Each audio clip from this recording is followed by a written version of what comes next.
ayat itu. Ya. A'udzu billahi minasy syaithanir rajim.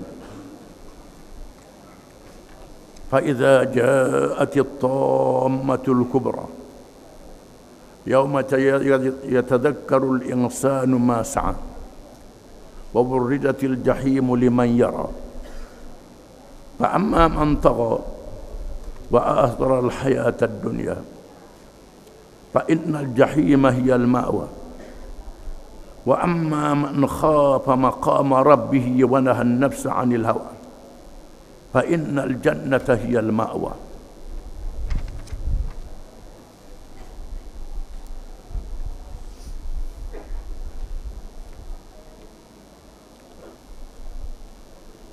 Maksudnya, maka apabila datang hari yang bencananya amat besar, yaitu hari manusia akan mengingati apa yang telah diusahakannya, dan neraka diperlihatkan kepada sesiapa sahaja yang dapat melihatnya, maka dapatlah masing-masing mengetahui kesudahannya. Adapun orang yang melampau perbuatan derhakanya serta ia mengutamakan kehidupan dunia semata-mata, maka sesungguhnya neraka jahimlah tempat kediamannya. Adapun orang yang takutkan keadaan semasa ia berdiri di mahkamah Tuhannya untuk dihisap, serta ia menahan dirinya dari menurut hawa nafsunya, maka sesungguhnya syurgalah tempat kediamannya.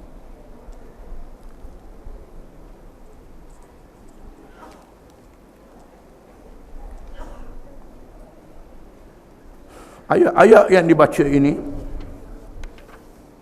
menyatakan berkenaan dengan hari kiamat, hari yang mesti berlaku. Allah Ta'ala yang menjadikan alam disebut dalam ayat-ayat yang dahulu, menjadikan langit dengan segala bintang cakrawala, matahari dan bulan yang terlalu banyak, macam banyak pasir yang ada di bumi ini. Dan Allah Ta'ala jadikan bumi salah satu daripada cakrawala yang banyak-banyak itu. Bumi salah satu daripada makhluk Allah di samping matahari, bulan, bintang-bintang yang banyak ini. Jangan kita ingat bumi je. Di sana ada alam lain yang dijadikan oleh Allah. Ada yang kita nampak, ada yang kita tak nampak. Dalam ilmu Allah Subhanahu wa Ta'ala. Allah Ta'ala yang menjadikan alam yang besar ini melakukan kiamat. Diisytiharkan kiamat itu berlaku. Dihancurkan semuanya dan dibangkitkan semula. Matahari, bulan, bumi, bintang-bintang cakrawala, segala isinya dimusnahkan. Yang hidup dimatikan oleh Allah Ta'ala. Tinggal Allah saja. Kemudian Allah Ta'ala melakukan kiamat, dibangkitkan semula. Allah Maha berkuasa, boleh bangkitkan semula serta-merta dalam sekali mata. Fa idza ja'atit tammatul kubra, maka apabila datangnya peristiwa kiamat yang dahsyat, yang sangat besar, mengikut satu riwayat, at-tammatul kubra ialah tiup sangkakala yang kedua. Ini mengikut riwayat Ibn Abbas oleh Ad-Dhahhak, riwayat Hasan Al-Basri, iaitulah kiamat tiup sangkakala yang kedua dihidupkan semula. Mengikut satu riwayat yang lain, tiup sangkakala yang pertama yang dibinasakan semuanya, kemudian dihidupkan semula dengan tiup yang kedua. Setelah berlakunya peristiwa yang sangat dahsyat, Yang lebih kuatnya, ayat ini berkait dengan tiup sangkakala yang kedua. Kalau dilihat ayat yang kemudian daripadanya, memberi makna itu. Setelah berlakunya peristiwa yang sangat besar, dihidupkan semuanya yang mati, dibangkit bertempat masing-masing, bangun. Wa yauma yatadhakkarul insanu ma sa'a. Hari teringatlah manusia apa yang telah diusahakan. Masa itu ingatlah apa yang pernah dia buat di atas dunia dulu. Oleh kerana itu di sana, mengikut pendapat Al-Qasim bin Al-Walid Al-Hamadani, At-Tamatul Kubra ialah hari keputusan. Ahli syurga diseret ke syurga, ahli neraka diseret ke neraka. Itu makna At-Tamatul Kubra, bukan tiup sangkakala. Ini mengikut pendapat Al-Qasim bin Al-Walid Al-Hamadani. Setelah ditentukan ada yang masuk syurga dan ada yang masuk neraka, yatadhakkarul insanu ma sa'a. Yauma yatadhakkarul insanu ma sa'a. Hari manusia teringat apa yang pernah dia buat di dalam dunia dulu. Teringat baliklah hak dia buat di atas dunia dulu. Segala amal yang baik, sesat tak buat banyak amal yang baik ini. Kalau buat banyak, banyak lagi bahagia dan selamat. Apa lagi yang buat amal yang jahat, sesat dan dalam ketakutan. Rupanya orang kata neraka-neraka tu sungguh. Wa burrizatil jahimu liman yara. Dan dinyatakan neraka kepada sesiapa yang melihatnya. Semua dapat melihatnya. Bukan sahaja orang-orang yang beriman dapat melihatnya, bahkan orang-orang yang kafir juga dapat melihatnya. Orang yang beriman dapat melihatnya, menyedari betapa besarnya nikmat syurga yang diberi oleh Allah, menyelamatkan dia daripada neraka. Ini tujuan orang beriman nampak juga neraka, nampak orang yang diseksa ke dalam neraka, supaya menyedari betapa mulianya Allah Ta'ala menyelamatkan dia daripada neraka. Mengikut ahli-ahli sains yang ada pada hari ini, terutamanya ahli sains Islam, termasuk yang kafir pun, yang baca Quran, menyedari bahawa di dalam perut bumi kita ni penuh dengan api, penuh dengan gas. Di sana ada lautan api dan lautan gas duduk dalam bumi ini, yang kita sudah bersedia bila-bila masa saja. Di samping ada di tempat-tempat yang lain yang berada di bawah kuasa dan perintah Allah Subhanahu wa ta'ala. Di sinilah menyebabkan orang yang mengaji sains angkasa lepas, yang kaji bumi dengan sedalam-dalamnya, sangat takut pada Allah Subhanahu wa ta'ala. Kalau dia baca Quran, yang kafir jadi masuk Islam, menyedari benarnya apa yang ada di dalam Al-Quranul Karim, supaya jangan sesat pada hari kiamat.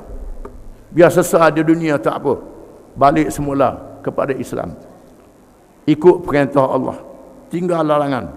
Kalau berdosa, bertaubat kepada Allah Subhanahu wa ta'ala. Jangan tunggu bila melihat neraka, bila lalu di atas sirat, atas titian nampak neraka, jangan masa itu. Allah Ta'ala menguraikan lagi, fa amma man tagha wa athara al-hayata ad-dunya.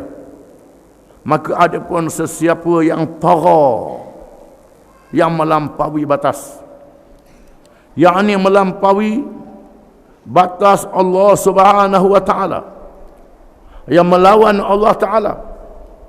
Di antaranya An-Nadhr dan anaknya Al-Harith, yang melawan Nabi SAW dengan perancangannya.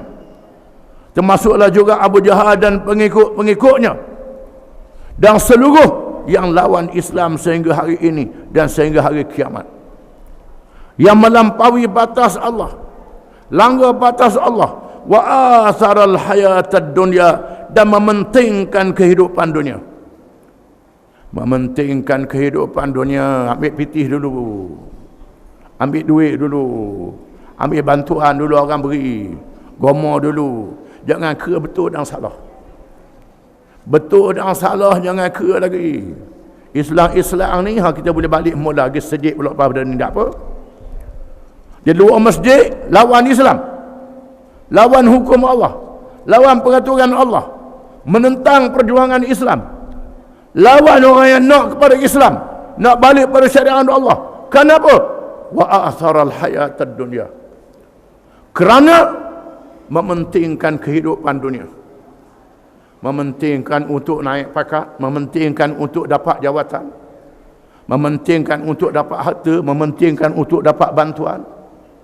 Dapat tu dapat ni, berim tu berim ni, macam-macam. Asal boleh benda sudah. Jangan peduli halal dan haram. Jangan peduli betul dan salah. Jangan peduli zalim dan adil. Jangan peduli.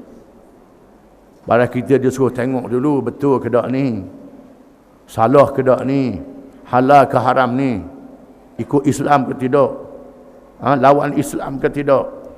Kita akan baca kemudian contoh yang ditunjuk oleh Allah Subhanahu wa ta'ala, iaitulah orang yang meletakkan kepentingan akhirat lebih daripada kepentingan dunia.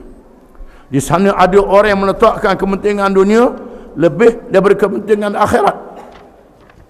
Ada orang yang begitu, orang yang melampaui batas Allah, yang kejar dunia, asal dapat dunia sudah, bukan banyak sangat, sikit je.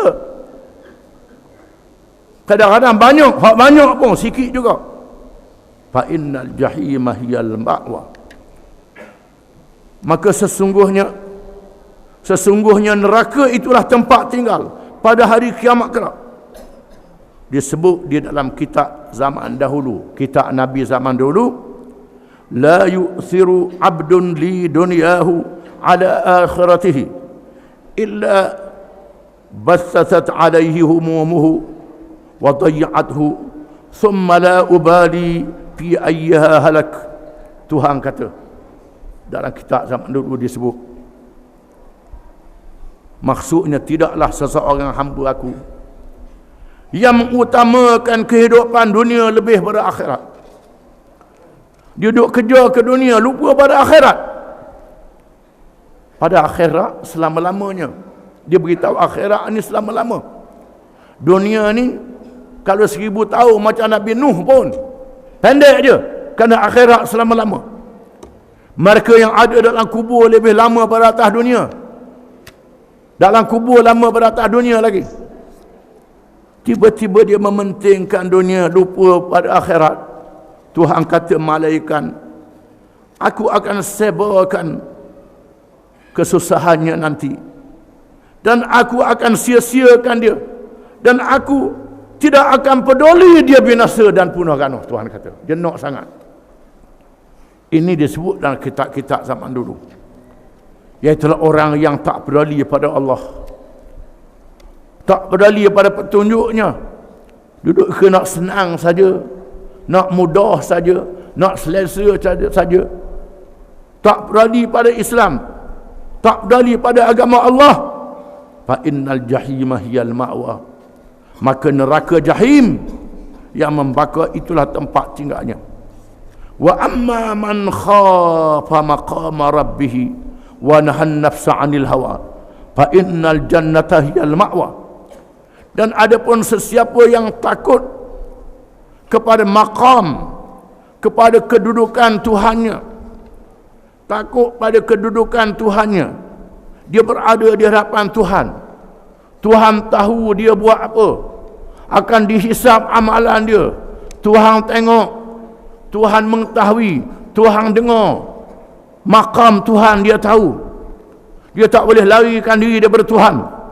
Orang yang mengetahui dan takut pada maqam Tuhannya, kedudukan Tuhannya, yang melihat, yang memerhati, yang mendengar dan melihat, yang tahu ada malaikat-malaikat pula di keliling dia, wa nahan nafsa 'anil hawa, dan menahan diri daripada hawa nafsunya, fa innal jannata hiyal ma'wa, maka syurga tempat tinggalnya.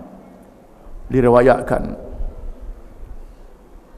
Ini berkait dengan Mus'ab bin Umair dan adik-beradik dia yang ditawan di dalam peperangan Badar. Mengikut satu riwayat, Mus'ab bin Umair ialah sahabat Nabi yang syahid dalam perang Uhud. Dia menyertai perang Badar.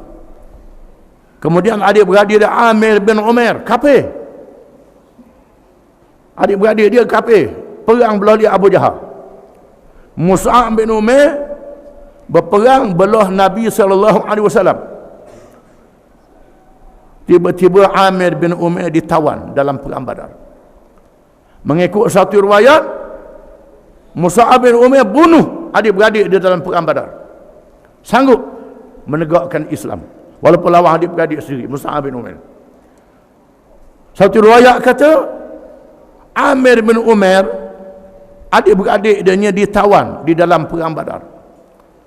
Lalu yang tawan dia tu daripada Ansar. Nama awak apa? Saya Amir bin Umair. Saya ni adik-beradik pada Mus'ab bin Umair. Dia tak sebut abang ke adik di sini. Adik-beradik. Lalu orang Ansar pun pelonggar ikatan. Sebab meraihkan Mus'ab bin Umair. Sebab dia ni adik-beradik Mus'ab bin Umair. Abang dia ni sahabat Nabi, kena pelonggar sikit lah ikatan dia, jangan sakit sangat. Lalu dia beritahu kepada Mus'ab bin Umair, kami tawan adik-beradikmu. Mus'ab bin Umair kata, mak dia pitih banyak. Mus'ab bin Umair kata, mak aku di Mekah ni, mak dia kafir lagi, pitih banyak. Mu ikat kemah, kata dia. Mu ikat kemah, biar mak dia pitih banyak untuk tebuh dia, kata Mus'ab bin Umair.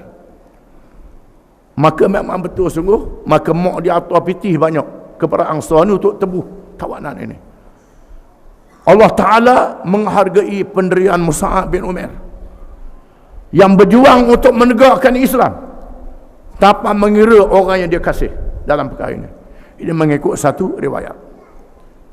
Mengikut satu riwayat yang lain pula ceritanya ialah berkenaan dengan Mus'ab bin Umair juga. Mus'ab bin Umair yang dia mati dalam perang Uhud, mati syahid. Mati syahid. Bila Nabi tengok mayat dia dicincang dalam perang Uhud, Nabi kata, inilah dia orang Tuhan yang sanggup menegakkan Islam, yang Tuhan masukkan dalam syurga. Berkait dengan ayat yang kita baca ni, Mus'ab bin Umair juga. Mengikut satu riwayat yang lain yang berkait dengan Abu Bakar As-Siddiq radhiyallahu anhu, di mana khadam kepada Abu Bakar biasanya bila awak balik makanan ke Abu Bakar tanya mau ambil mana makanan ni, dia beritahu ambil mengikut sumber yang halal, barulah Abu Bakar makan. Warungnya Abu Bakar ni, barang yang dia makan tu nak tahu halal ke haram. Dia tanya khadam dia beli kat mana, dengan siapa dia, daripada mana barang ni, siapa beritahu warung dia. Tiba-tiba pada satu hari dia tak tengok nak tanya, dia pergi makan dulu. Lalu khadam dia tanya, pasal apa dah tanya hari ni? Sekali tanya sama, sekali bila saya balik makanan, tanya ambil mana, tapi hari ni makan selalu, kata Abu Bakar. Maka kata dia tak teringat nak tanya, dia mau ambil mana makan ni? Kata khadam dia, tadi saya pergi kat Tok Nujung. Dia kat Tok Nujung, lepas tu orang beri ngupah ke Tok Nujung. Tok Nujung, Tok Bomoh tulis lah, Tok Bomoh je ni Karapak ni. Ni tak ada kena munah apa berlaku ni. Beri pitih ke Tok Bomoh. Tok Bomoh beri saya buat balik beri ke tak buat aku makan waktu tu. Lalu bakar pun dolak jari dalam tekuk dia, mekah waktu biar semula, kerana nak buang makanan yang syubhat masuk dalam tubuh dia. Setengah ulama mengatakan ayat ni berkait Abu Bakar As-Siddiq radhiyallahu anhu, seorang yang sangat takut pada Allah Ta'ala, yang takut kepada maqam Tuhannya, kedudukan Tuhannya, yang mengetahui, mendengar, melihat.